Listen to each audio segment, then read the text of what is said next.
Teman-teman tahu nggak tentang yang rame sekarang tentang Dennis Ceriesta gitu ya, yang terkait anaknya itu ya, di mana anaknya ini melakukan pengerusakan, tapi si ibunya malah ngebela si anaknya dan nyalahin orang yang mempermasalahkan itu.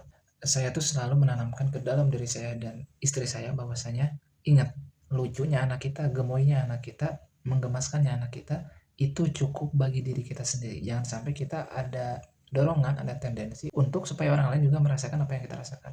Saya berkeyakinan bahwa anak kita itu lucu menurut kita ya karena dia adalah darah daging kita. Belum tentu bagi orang lain. Misalkan nih, anak kita sering atau senang membelai-belai rambut kita, kalau misalkan ke saya, ke janggut saya, dan lain sebagainya, itu oke bagi kita karena anak kita dan dia memang dekat dengan kita. Tapi bayangkan kalau misalkan si anaknya ini di tempat umum ke orang yang baru dikenalnya melakukan hal itu. Tentunya kemungkinan orangnya tidak nyaman, apalagi kalau misalkan rambutnya udah pakai pomade atau kalau si perempuan rambutnya udah dirapiin, tiba-tiba diuel-uel, itu kan biasanya selain kotor juga nanti merusak. Itu tentunya akan membuat jengkel orang lain. Itu kalau kita analogikan tuh sama kayak ingus kita ya teman-teman. Ingus kita lah, kotoran kita. Karena itu adalah bagian dari kita sendiri, kita tidak merasa jijik dengan itu.